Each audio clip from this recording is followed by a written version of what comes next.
Everyone, how are you? I am Neeraj Tiwari. Welcome to YouTube listeners, viewers and subscribers. Guys, कैसे हैं आप सब? मैं आशा करता हूँ आप सभी लोग स्वस्थ होंगे, मस्त होंगे और अपनी तैयारी में पूरी ईमानदारी के साथ व्यस्त होंगे। तैयारी आप सब जीके जीएस की कर रहे हैं, तो आप जीके जीएस की तैयारी में व्यस्त हैं। आज का जो ये टेस्ट होगा ये फाइनली टेस्ट पेपर 4 होगा। इससे पहले टेस्ट पेपर 3 तक की क्लास हो चुकी है। हमें उम्मीद है आपने प्रीवियस की क्लासेस देखी होंगी। अगर नहीं देखी हैं, लिंक डिस्क्रिप्शन बॉक्स में पड़ा हुआ है, आप देख लीजिएगा। प्रत्येक टेस्ट में हमने 50 क्वेश्चंस लिए हैं।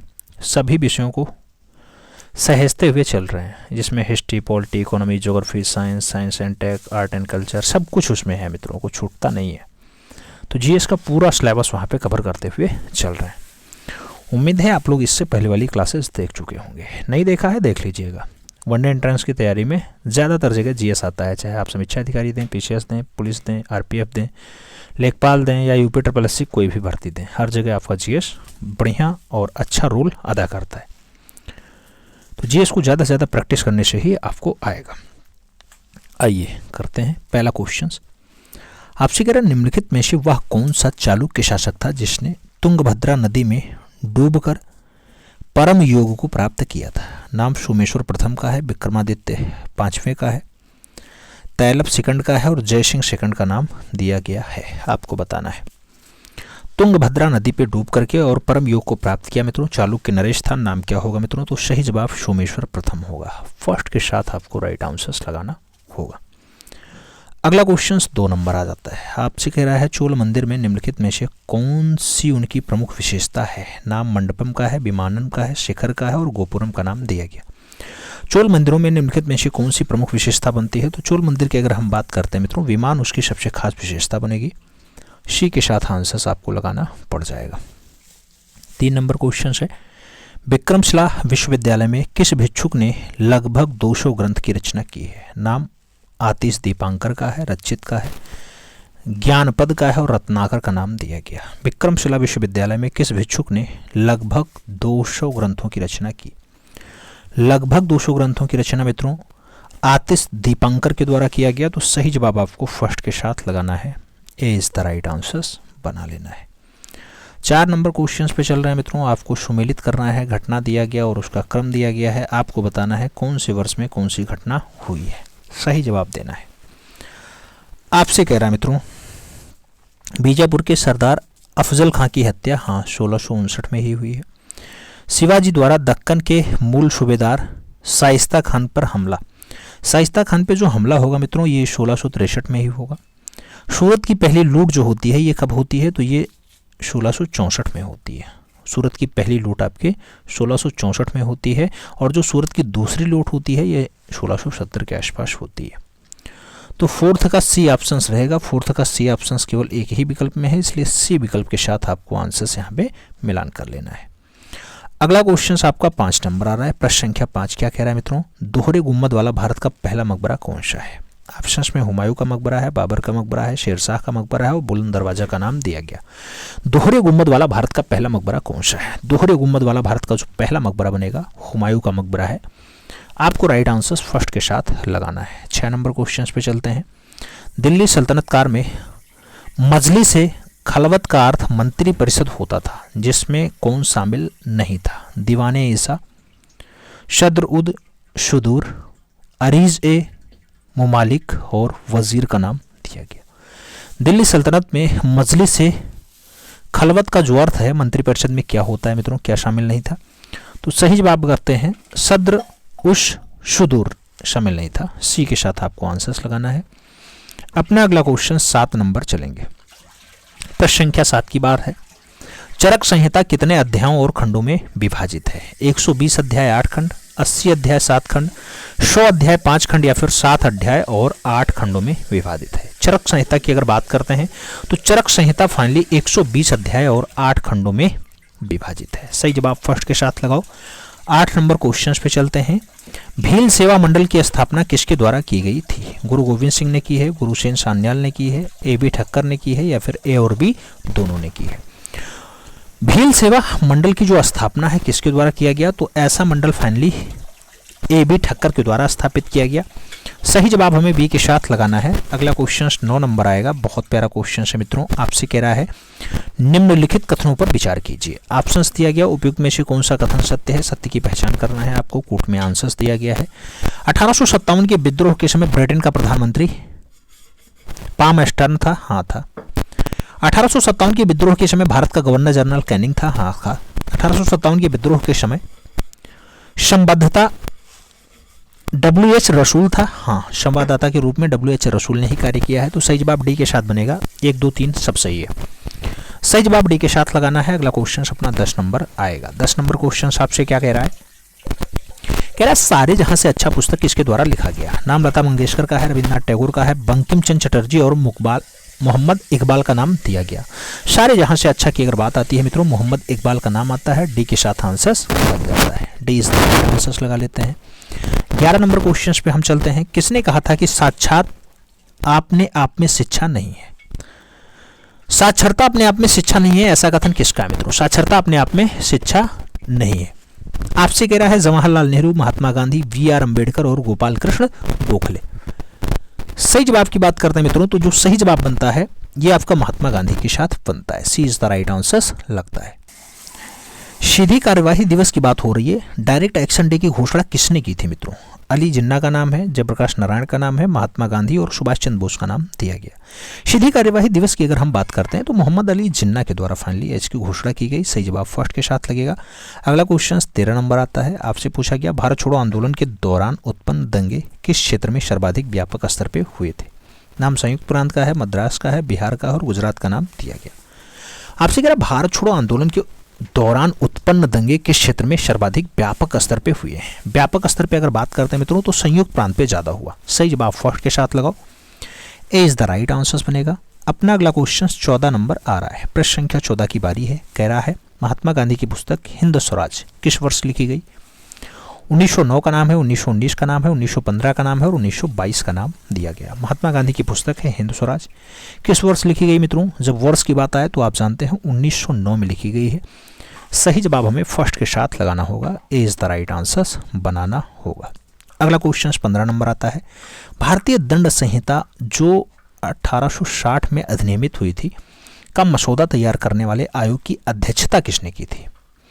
नाम लॉर्ड कैनिंग का है, विलियम बेंटिक का है, लॉरेंस का नाम दिया गया और मैकाले का नाम भी दिया गया। आपसे पूछा जा रहा है मित्रों तो मैकाले इसके अध्यक्ष रहे हैं। सही जवाब डी के साथ बनता है। D is the right answer आपको लगाना पड़ रहा है। अगला क्वेश्चन 16 नंबर आता है। भारतीय संविधान ने केंद्र सरकार की अधिशासी शक्तियों को किसमें निहित किया है? भारत के राष्ट्रपति में, केंद्रीय मंत्रिमंडल में, भारत के प्रधानमंत्री में या फिर राज्यपाल में? किसमें निहित कर दिया मित्रों? तो भारत के राष्ट्रपति में फाइनली इसको निहित कर दिया है। फर्स्ट के साथ आपका आंसर बन रहा है। ए इज द राइट आंसर लगाना पड़ रहा है।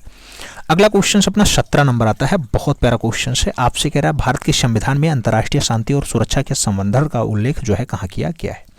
संविधान की प्रस्तावना में किया गया, राज्य के नीति निर्देशक सिद्धांत में किया गया, मूल कर्तव्यों में किया गया या फिर 9वीं अनुसूची में किया गया? भारत के संविधान में अंतर्राष्ट्रीय शांति और सुरक्षा का जो संवर्धन है मित्रों, इसका जो उल्लेख है राज्य के नीति निर्देशक सिद्धांतों में किया गया। सही जवाब हमें बी के साथ लगाना है। B is the right answer बनेगा। 18 नंबर क्वेश्चन आता है। शोंगुल समिति की नियुक्ति प्रधानमंत्री द्वारा क्यों की गई थी?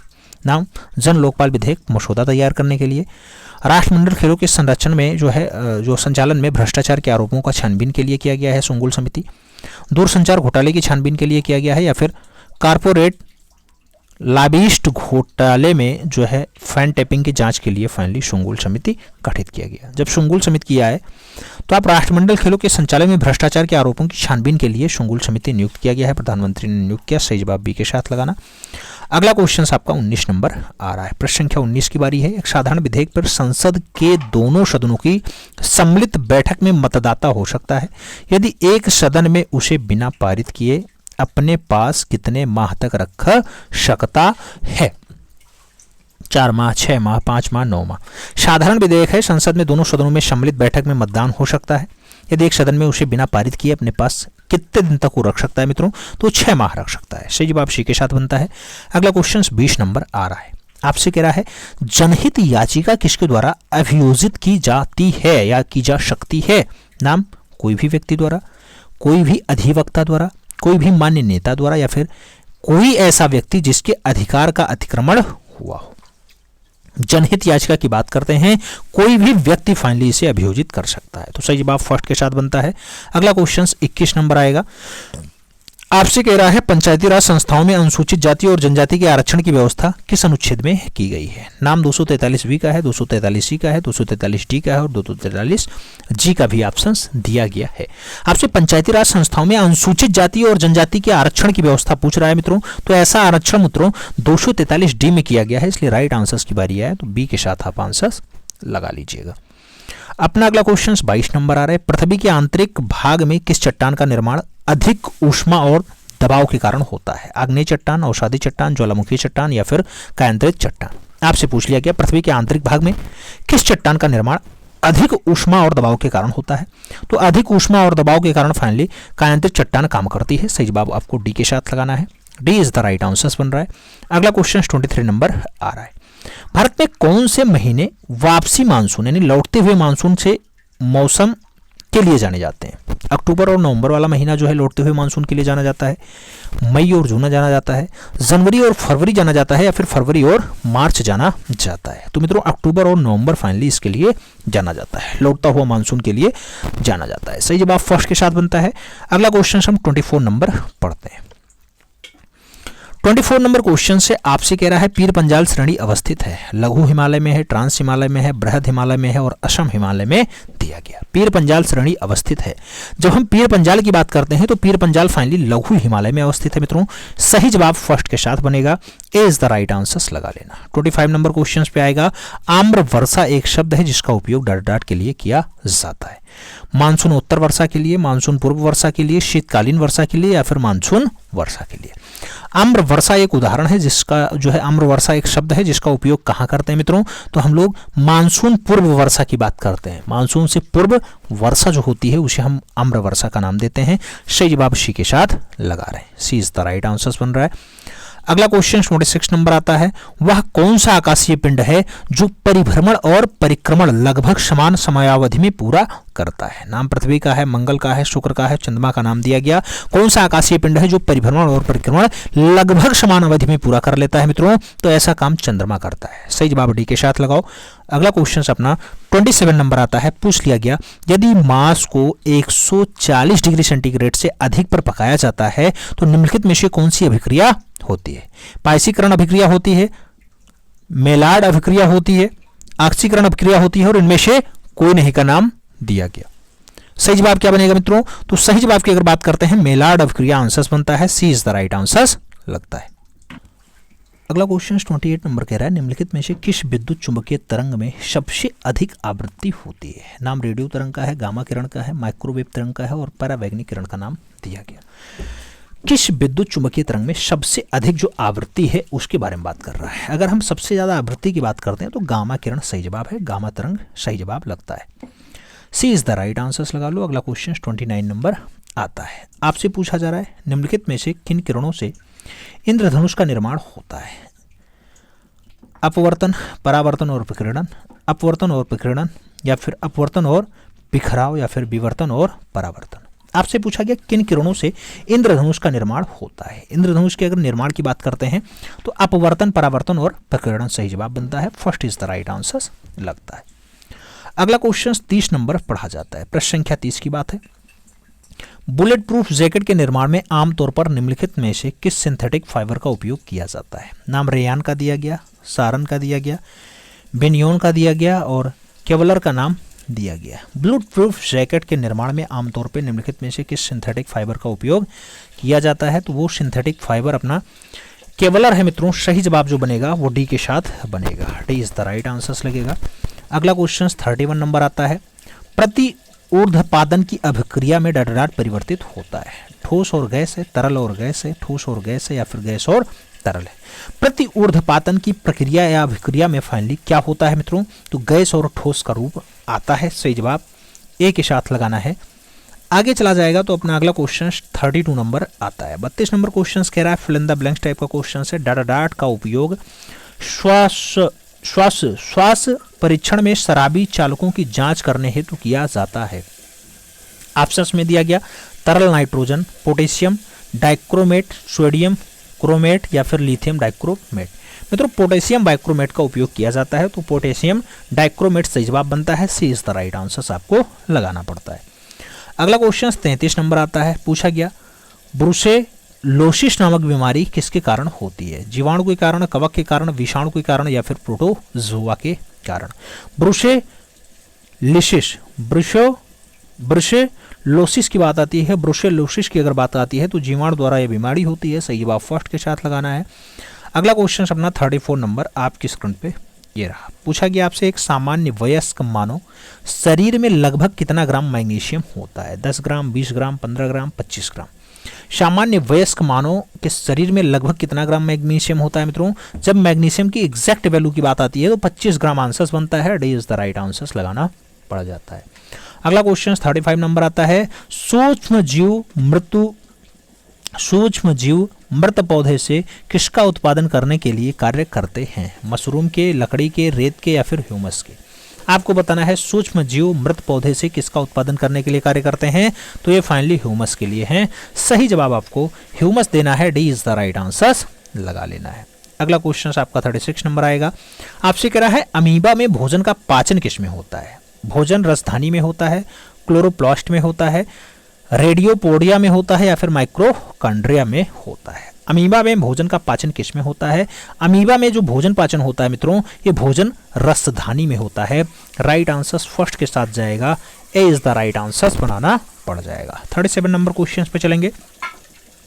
जल के पुनः अवशोषण में किस हार्मोन्स की भूमिका महत्वपूर्ण होती है? नाम वैसोप्रेस्पिन का है, रिलैक्सेशन का है, ऑक्सीटोसिन का है और सोमारोस्टीन का नाम दिया गया। जल के पुनः अवशोषण में किस हार्मोन्स की भूमिका अधिक होती है मित्रों? वो हार्मोन्स आपका वैसोस्प्रेसिन है। सही जवाब फर्स्ट के साथ बनेगा। ए इज द राइट आंसर लग जाएगा। अगला क्वेश्चन देखा जाए अपना अगला क्वेश्चन 38 नंबर आता है, गर्भनाल में कितनी धमनियां पाई जाती हैं? 1 धमनी, 3 धमनी, 2 धमनी या फिर 4 धमनी? गर्भनाल में कितनी धमनियां पाई जाती हैं मित्रों? 2 धमनियों की बात होती है। सही जवाब हम बी के साथ लगाते हैं। B is the right answer बनता है। अगला क्वेश्चन अपना 39 नंबर आ रहा है, पूछा गया निम्नलिखित में से कौन सा मेडुला ऑब्लांगेटा का कार्य नहीं है? ऑप्शंस में दिया गया रक्त दाब का नियंत्रण करना, हृदय से धड़कन का नियंत्रण करना, उपापचय का नियंत्रण करना या फिर पेशियों के संकुचन पे नियंत्रण करना। मेडुला ऑब्लांगेटा का कार्य नहीं है मित्रों, तो सही जवाब बनता है पेशियों के संकुचन पर नियंत्रण करना। राइट आंसर आपका डी के साथ बैठेगा। D is the right answer लगाएंगे। अगला क्वेश्चन अपना 40 नंबर आएगा, आपकी स्क्रीन पे है। ऑटोवान गुएरिके 17वीं शताब्दी में किस आविष्कार के लिए प्रसिद्ध व्यक्ति थे? डीजल इंजन के लिए, जेट इंजन के लिए, वायु पंप के लिए या फिर प्रदीप्ति विद्युत लैंप के लिए? ऑटोवान गुएरिके की अगर बात आती है मित्रों, तो जो सही जवाब बैठेगा वो वायु पंप के लिए है। राइट आंसर बी के साथ बैठेगा। B is the right answer लगाना पड़ जाएगा। 41 नंबर क्वेश्चन आ रहा है, अल्पावधि में भूमि के भिन्न किसी अन्य उत्पादन द्वारा अर्जित अवशेषण को कहते हैं? आर्थिक लगान कहते हैं, आभासी लगान कहते हैं, निवल लगान कहते हैं या फिर अधिसामान्य लगान कहते हैं? अल्पावधि में भूमि के भिन्न या भूमि के विभिन्न किसी अन्य उत्पादन द्वारा अर्जित अवशेष को हम क्या कह देते हैं? तो उसे हम आभासी लगान कह देते हैं। सी के साथ हमें सही जवाब लगा लेना है। सी इज द राइट आंसर हो जाएगा।